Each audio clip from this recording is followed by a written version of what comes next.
The following presentation is brought to you by kidThunder Productions.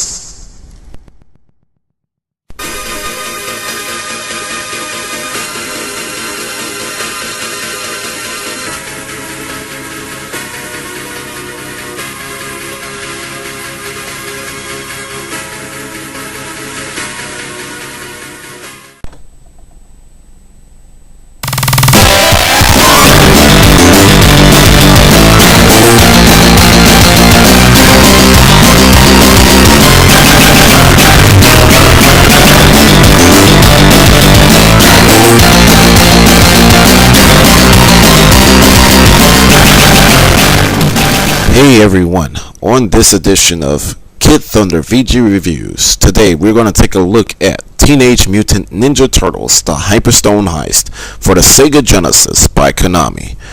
Over in Europe and the PAL region, it is known as TMNT, clarifying it as Teenage Mutant Hero Turtles, The Revenge of the Shredder on the Megadrive. Right now, let's kick some shell into reviewing this game.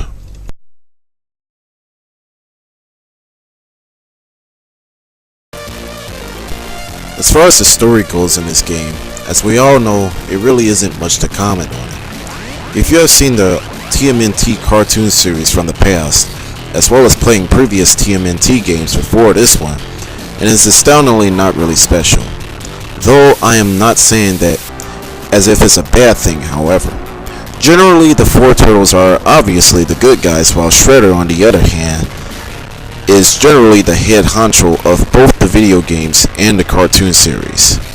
As you can see here, Shredder is obviously up to no good, wanting to take over New York City and lure the turtles into a trap as we all know as Dimension X, where the turtles will indeed have to face off old Shredhead in the end. More so, compare the intro screen of this game to the intro screen of TMNT 4 Turtles in Time, which was released in the arcade and later ported to the Super NES. It is quite the same exact intro, but is indeed altered differently.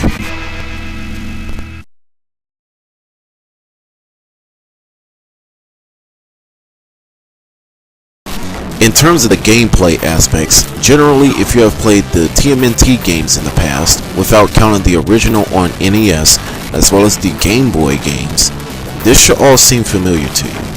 Throughout the entire game, you will indeed fight your way through 5 stages in which all of them are broken up into 3 different sections. Unlike Turtles in Time, where it's still linear, however, there are more stages in that game. Speaking of which, many people who may have played this game, Hyperstone Heist, might be stating that this is basically more or less a port of Turtles in Time anyways. And guess what? They would be right on this game in that particular case. But, compare Turtles in Time to this game, it is pretty obvious that they would not have to worry about traveling into certain time periods. One funny thing about this game and Turtles in Time is the fact that most of the stages that are in this game are indeed from Turtles in Time. Here's an example on the second section of Stage 1 in Hyperstone Heist. That is actually Stage 2 from Turtles in Time. Hell, even the music in that area is just the same thing. The Starbase stage is also in this game. Now, it might sound a bit silly. Am I not mistaken? In Hyperstone Heist, did the turtles not go back in time? That is what I'm really trying to figure out. And that, my friends, might be the major case for most gamers who have played both this game and TMNT 4, including myself coming from a personal experience. However, in the game, the bosses that are featured here are Leatherhead, Rocksteady, Tatsu, Baxter Stockman, Crane, and of course, the old Shredhead himself. There are also multiple endings that you will get just like in Turtles in Time for the Super NES. But, in order to get the best ending of the game, I suggest you play this game on the hardest difficulty setting, in which that is if and only if you know what you're doing. Either way it goes, it's still quite a breeze to beat. Some people state that this game was harder than Turtles 4, but I would beg to differ. Maybe it's just me knowing that I'm good at this game. And no, I'm not trying to say that to brag. There are some subtle differences in this game as well as Turtles in Time. One major example would be the fact that there is a dash button on this game, unlike Turtles in Time where you would have to double tap the D-pad to dash. Either way, on a personal note, half the time I barely use the dash button anyway. Another difference is, in order to obtain extra lives in this game, you can get extra lives by getting 100 points at first and then the next 200 points thereafter. But in Turtles in Time, as well as the NES game, TMNT 2, the arcade game, is usually 1-ups within every 200 points. The controls in this game are pretty simplified, so it's all on you if you get shell-shocked. Here's a tip: the best way to get through this game is if you just do the jump and attack technique. But I recommend you not get too cocky and eventually end up getting your ass handed to you.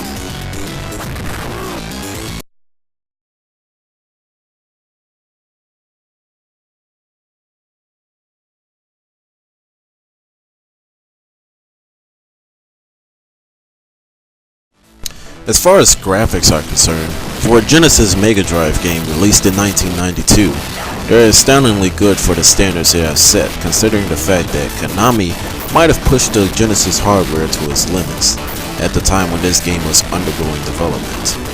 Though, if there is a negative on the design department, it is simply the fact that the colors in this game are a bit too shallow compared to the colors in Turtles in Time for the arcade and SNES.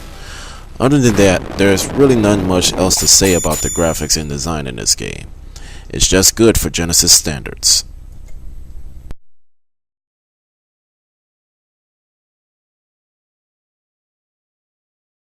To sum things up in its presentation department, throughout the decent graphics and design and arcade style gameplay, I would say that people who play this game will probably enjoy for the hardcore arcade action that is also being offered onto the Genesis.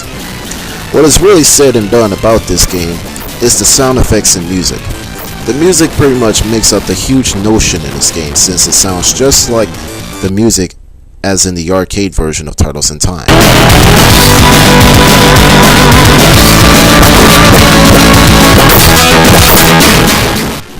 I can't, however, say the same thing about the sound effects. I understand that the Genesis Megadrive sound chip is inferior compared to the SNES sound chip, but the sound effects are too distorted and scratchy. The way the turtles say shell shock and cowabunga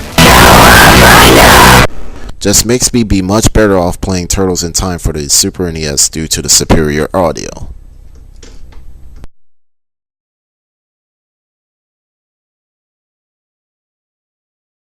Overall, I do find that TMNT, the Hyperstone Heist for the Sega Genesis, is indeed a great game. It is just as great and it's just as fun as TMNT 4 Turtles in Time for the Super Nintendo. Now compare the prices of both TMNT 4 and Hyperstone Heist right now. Hyperstone Heist is a bit cheap compared to Turtles in Time anyways. The real reason why Turtles in Time for the Super Nintendo costs a little bit on the market right now is primarily because due to its publicity and popularity back in the day anyway. So either way it goes, I still suggest you get this game. It is indeed an alternative to Turtles in Time anyways, despite the fact that, you know, some of the levels are obviously altered differently. As of now, this is kidThunder signing off. Take care everyone, stay tuned for more, and I'm saying cowabunga.